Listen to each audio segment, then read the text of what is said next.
This definitely was a ramp-like episode. Very ramp-like. And what is a ramp episode? A ramp episode is where you have the plot and the story, and things seem, nice and smooth. But as time goes on, maybe the second half, things start to speed up. I mean, more stuff starts happening. More of a collision in a way. You're just going downhill. It starts out slow, to get faster and faster. You know, and then you might crash or you might make a successful land, depending on you. Determines on the execution of this episode. Luckily for us, it wasn't a collision, but it was a nice landing, in my opinion. I feel like the way it ended was pretty good, in my opinion. So, anyways, it starts out slow. It starts out with Senya being Lord Toru, a very charismatic like character, a guy who just where he goes, he has this high charisma, high optimistic kind of personality, and you just can't help not to ignore him because his presence demands his attention, even though he didn't ask for it himself. It's just something he can't help. He is a man of strong ambition and a great will, a friendly attitude, and very straightforward indeed. A guy who seems to have it all together even when he doesn't. It's that kind of guy. He has that CEO energy, that big boss energy that he has. And people just can't help but to be amazed by him because of this big boss energy that he has. And Senya himself will be largely impacted by his time in the show because the dude is very straightforward, so he's going to give you the best answer he can give, even if it's not an answer he's fully satisfied with. And one of the things that Senya has is, what can you do to become human? He says with all these monsters inside him, he doesn't see himself as human, so therefore, wherever he goes, there's always conflict. Even when he tries his best to avoid it, it always seems to find him, no matter what happens. Anyway, so, of course, the guy gave a very interesting answer. And his answer was this. Well, what it seems to him was that Senya is just a boy with Katawara in him. He is still human, he just has monsters inside of him. So you're just a very strong human. You're already human in a way. However, you not like you don't want to be human, more like you want to avoid conflict, is what he's saying. He wants to avoid conflict, because conflict will lead to something bad down the road. And he asks him how to do this, but he doesn't know. This is a very complex answer, but I have an answer for it, a very good answer. And it's pretty much you can see in other shonen in a way.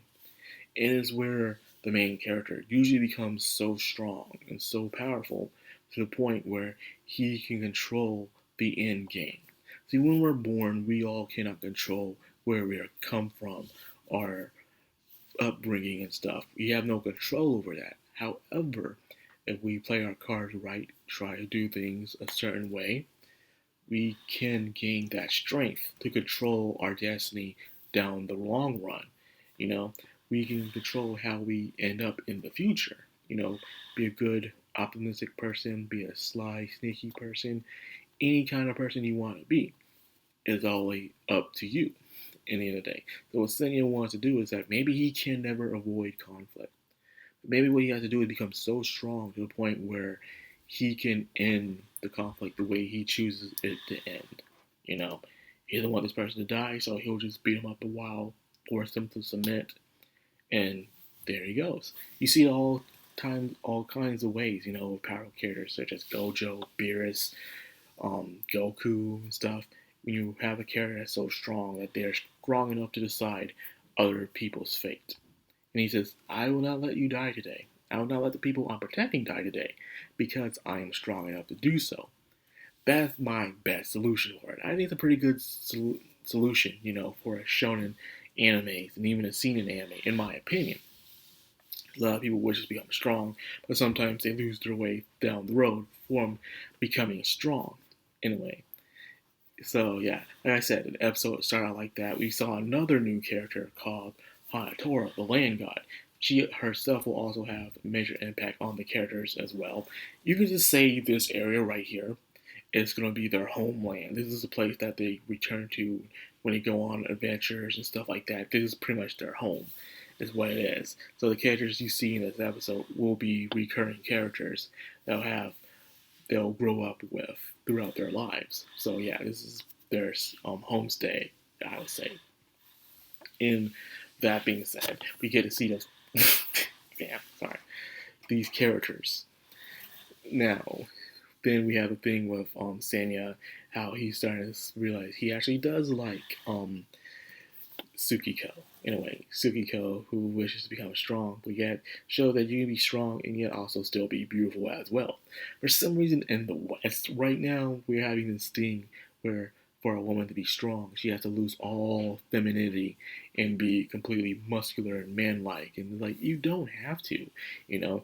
If a guy can still be powerful and still show off beauty and handsome looks, I'm pretty sure a girl can show off how powerful and strong she is without losing her beauty and looks or her femininity. And if it can happen one way, it can happen the other way. Then you can say, well, women can also be muscular and strong too. Yeah, but it seems like that's the full force they're going for non-stop of everything. But I digress. So this is where the ramp starts, where it starts going fast. Is when Senya is having feelings for her, but he is in a way holding himself back because his guilt over what happened in the village. As I said before, and I'll keep saying this, you can always say that you forgive someone all the time, and you can really mean it with all your heart. But in the end of the day, it is up to that person to forgive themselves. And that's the hardest thing of all. Especially when you are a good person. It's hard for you to forgive yourself because you take on people that you care about very seriously, especially when something happens to them.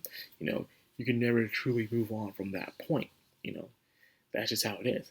But then the speed happens. The Dragon Boy comes back, kidnaps Tsukiko, and Senya loses all control. He doesn't know what to do with himself. He wants to rescue her, but however, the Katawara, who always like to brag all the time, don't want to fight a dragon. So they want to fight everybody else but a dragon. But then again, dragons are always known to be like the strongest mythical creatures most of the times in folktale.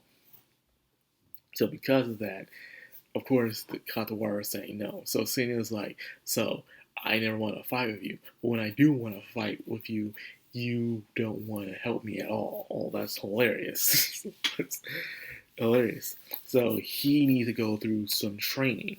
And that training he needs to go through is, believe it or not, is with Shinsuke. Now, Hanatora talks about that Katawara are linked to the world of darkness, in a way. And the person who seems to know how to link with the world of darkness better than anyone in the village, but they're not, is Shinsuke. This is where Shinsuke truly shines, is his connection to the world of darkness. Ever since he got his blade from season 1, he's been able to talk to it, and he was able to make friends with it, even to help the blade find enlightenment. Remember that. And ever since then, he's able to make friends with other Katawara throughout his journeys as well. So because of that, he's able to truly find a link to the world of the Katawara, the world of darkness. And she says something that a lot of wise characters will say, that a lot of people see darkness as just pure evil, but in a way it's just a force as the light. It's just that each force is channeled differently, and it's what makes people different. The force of the light is a way of knowledge, of the brain, of the mind. In a way, well, the force of darkness is a force of the hearts, in a way, of emotion, in a way. So your emotions can sometimes get the better of you. It's kind of like the Force, because, light darts are forces. So it's like the Force in Star Wars, the Jedi have to be astray themselves from emotion in order to be with someone because the darkness can take over them, their desires of the heart. Well, the Sith can also be smart, but they let their emotions to guide them instead. So it's an easier path, a tempting path, but it leads them astray. But then whatever you have a middle ground where you believe that both forces are necessary in the universe. So in a way, the Katawara can be good and bad, just like the humans can be good and bad. So Shinsuke found a way to channel this in order to become one with the Kagawara, where he can talk to them, be friends with them, and stuff like that. This is Shinsuke's true purpose, his true calling, is being a master when it comes to connecting to the spiritual world of darkness. So there's that. So this was a good episode and all. And it all ended with, once again, another spoiler of the Lord Toru saying that he is going to die. Okay. He is going to die. Wow, this dude is just full of surprises. And he has only been really one episode since we've been with him already. But it has been good. So yeah, this is where the show truly starts to ramp up and things start to escalate real quickly. So that being said, that's what I got for this video. I hope you guys enjoyed. If you did, like, comment, subscribe, of course, hit that bell icon. This has the background, all anime. Signing out.